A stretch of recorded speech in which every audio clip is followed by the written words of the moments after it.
Hello everybody, welcome back to The Good, The Bad and The Bitcoin. My name is Dirk. I've been a trader and investor for 27 years. And today I want to show you an easy way that will tremendously help you with your day trading. At least it helped me, and will take your visualizations on charts and your trading decision from a chart like this to a chart like this, or maybe even a chart like this. As always, this indicator I'm going to show you is free of charge, available for you. It's open source. You can find it directly in the link I'm leaving in the description of this video, and in the pinned comment of this video will lead you to this page where you can either look at the source code yourself and copy that one, or you can use it on a chart for yourself. All I'm asking in return is that you leave me a comment and that you maybe boost my indicator a little bit on TradingView. All right, let's get started. So one thing that is always difficult as in trading, and it doesn't really matter if you are a swing trader or day trader, is that you need to have a glimpse of how the market structure is. What do I mean by this? Well, basically, you need to know at any time, no matter what time frame you trade, what is the current market regime. Is it an uptrend? Is it a downtrend? Or are we currently in a sideways trend? And the way most people do that is, by simply zooming out on the chart and drawing lines, drawing trend channels, and so on and so forth. And there's really nothing wrong with this. However, you can really make your life easier by having a tool that does that for you and that will also give you signals. So the indicator I'm talking about here is a standard deviation channel called Standard Deviation Channel 4X. As I said, link in the comment and description of this video. And what this will do for you is it will actually show you what trend regime at the moment the chart of your choice is in. And it's highly adaptable, so you can choose here by length how much data do you want to look at. So for example, I usually like to look at the last 250 bars of data and which deviations you want to have shown, so which so-called sigma levels you want to display. So if I select all of these sigma levels, it's going to show me the good sigma levels or the sigma levels like they were for, in this case, the last 250 bar. And I think with just one glimpse, you can already see where prominent areas according to this channel in the chart are. So for example, clearly here when we touched the 4 sigma up there, the 3 sigma down there, so this one here, and so on and so forth. So it already gives you a good indication of where levels are, where if you are in a uptrending market, which in this case for gold, at least for the last 250 bars, is for sure the case.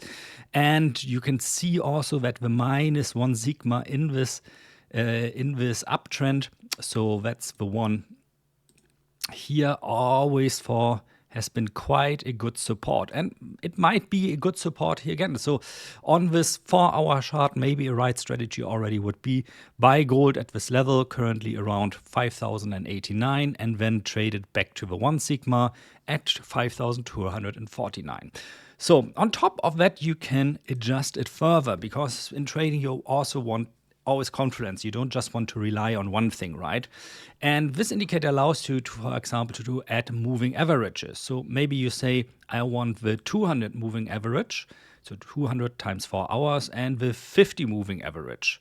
So it will add those to the chart. Another thing that you can do is you can add, for example, the weekly high or low, the monthly high and low, the yearly high and low, and so on and so forth, which will display here on the chart and give you further levels where you can look for confluence. So if we zoom in a bit here on the chart, we can, for example, see that gold is not only trading at the -1 sigma, so the -1 standard deviation of the median price for the last 250 bars, but it's also in the area of the weekly and monthly low. So this adds layers of confluence. This means this support around this -1 sigma, -1 standard deviation seems to be a pretty good support. So alone from this, you could get ideas, for example, like this, that you say, well, I'm going to buy now. Maybe I'm going to place my stop slightly underneath the weekly and monthly low, and I'm going to have my target either here at the 0 sigma or at the 1 sigma, which would give me a great trade already with a risk-reward ratio of 2.6, meaning I can win 2.6 times as much as I have to risk in this trade, which translates then that long-term statistics are in my favor. However, if you're more into day trading, you can adjust this for you as well. And I want to show you how I go by with this.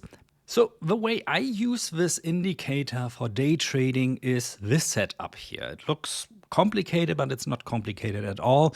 And I want to walk you through a bit how I pick my signals when I day trade, for example, gold.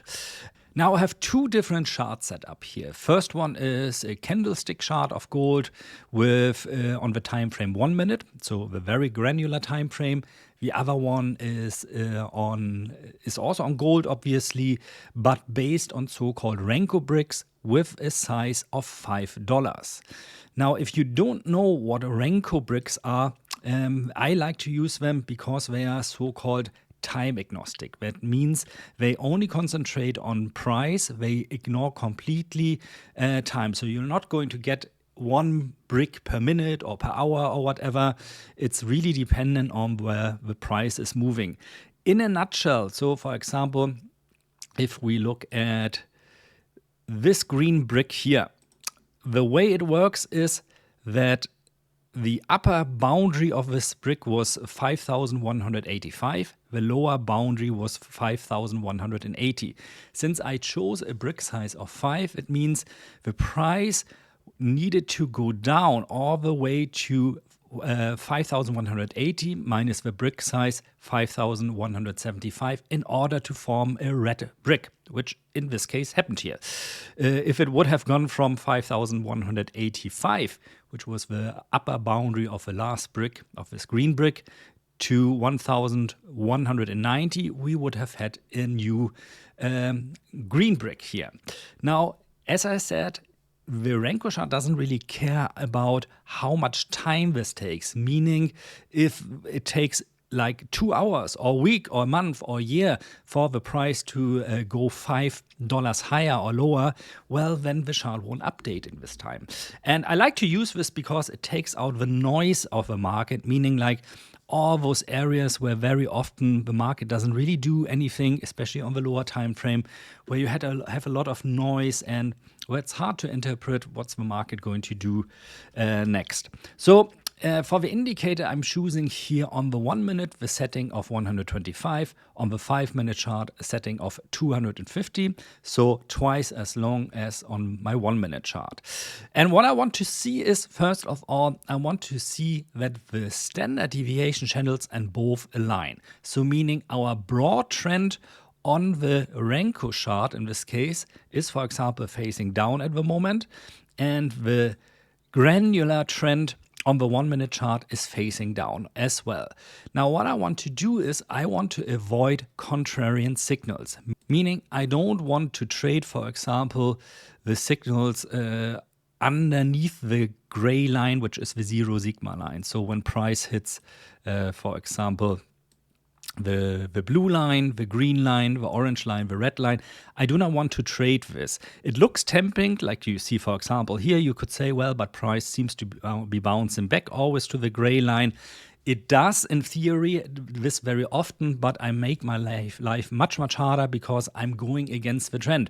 Remember, on the Renko chart, basically, it says right now that the trend is facing down. So I don't want to go against this. So what I'm going to do instead is I'm going to trade, if I'm very aggressive, when price, I'm going to short then, of course, hits the blue line, especially because this tends to be sometimes very narrow from the blue line back to the dotted gray line. I want to trade the +2, +3, or +4 sigmas instead. So this, in this case, for example, is a trade I took this morning when price entered, started touching the +2 sigma line.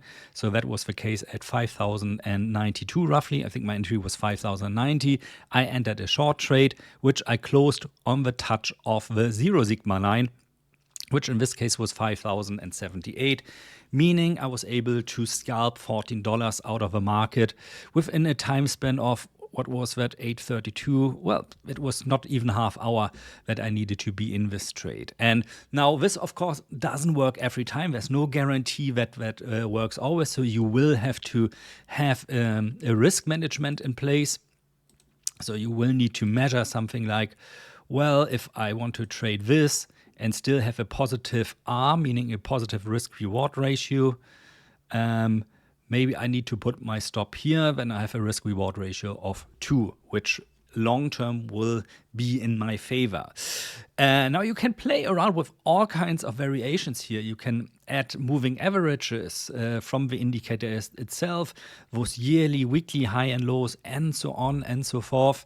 Or you add additional layers of confluence, like I, for example, do in my Nasdaq trading, where I have a slow stochastic with an exponential moving average to kind of confirm what is going on the channel here. So, for example, when I see we are in an uptrend and I get something like this, the minus 2 sigma, plus I see that the slow stochastic is starting to go to the upside again, so starting to trend to the upside again, that's a solid signal. Or I'm going to do a combination with one of my other indicators, my real-time swing indicator for Renko charts. So if this one gives me, for example, a signal like this, high, sell, meaning it's confident that price probably is going down at this level again, plus I see the slow stochastic doing something like this, plus the signal is somewhere between the +1 and the +2 sigma, I might take this trade. Now in this case I didn't take this trade because we are in an up trajectory,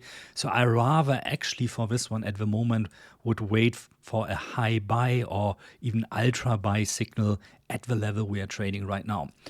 Well, as you can see, it's a pretty simple indicator, but a very strong indicator because it cannot show you overall what is the market structure at the moment without you having to draw lines by yourself. But it can also on lower time frames help you to stay out of trades that might not be so good, trade with the trend, and give you really also the levels where it's wise to trade with a trend. For example, right now, look at gold. This would be a great trade if gold would go all the way up to the +3 sigma here, because we have not only the sigma level aligned, then we also have the 200 EMA, the 200 simple moving average, 200 minutes moving average at that level precisely at the moment. So that's a trade I, for example, would look for there.